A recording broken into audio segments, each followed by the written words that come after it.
Welcome back to Good Morning San Diego. The new school year is here, and it's an exciting time for a lot of kids to learn and make new friends, but it can also be a very stressful time for some students, something many of them may wish to skip altogether due to bullying. So here to help is Ashley Virtue. She is from the National Conflict Resolution Center.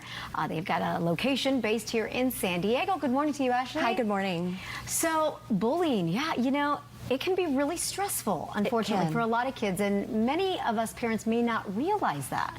It can be stressful for kids. It can be stressful for parents, too, if we're worried about it for them. So it's a really important time of year to have conversations about this with your children. Yeah, and you guys really have a great way of empowering us as parents to be able to help the kids learn to deal with these type of conflicts. Absolutely. So where do we start? So we have a few tips for parents as they're speaking with their children about bullying and what that could look like in the school year ahead. And so the very first thing that we talk about is just kind of return to that golden rule with your kids of always coming from a place of respect when you're having a confrontation with someone. And important for kids to remember, because no matter what the other person may be doing to escalate the situation or what your kid is doing to de-escalate the situation, they have control over one thing, and that thing is their actions.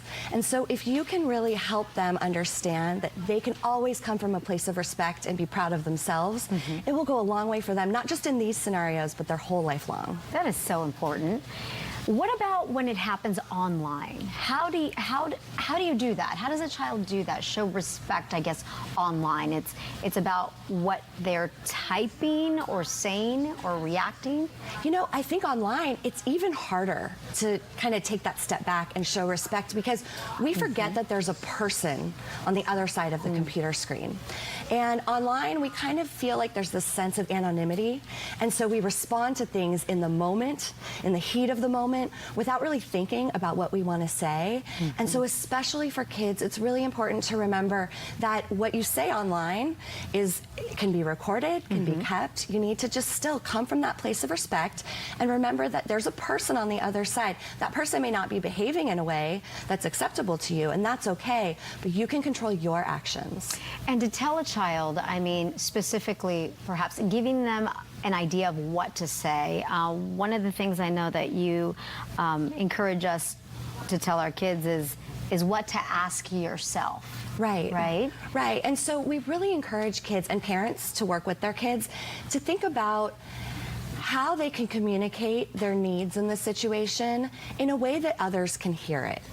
And so what I mean by that is when you are in a situation where there's conflict or bullying, or your child is, there's this initial fight or flight response that kicks in. And there's this visceral reaction to push back or maybe say something mean back to protect yourself. But think what your kid could say, and they can work with you on this, to really express what they need from the situation in a way that's constructive instead of destructive. Oh, that's so good. And then obviously we need to take the time. We need to make this time, schedule it in, you know, schedule the time to talk to your kid, whether it's dinner or sometime during the day. Absolutely. Check in with your kids, especially at the beginning of the school year, but all year long, check in with your kids. And, you know, one point here that's really important is we all tend to look at our kids as the ones that could potentially be the victims of bullying. Parents need to check in with their kids and be aware if your child may be bullying other kids.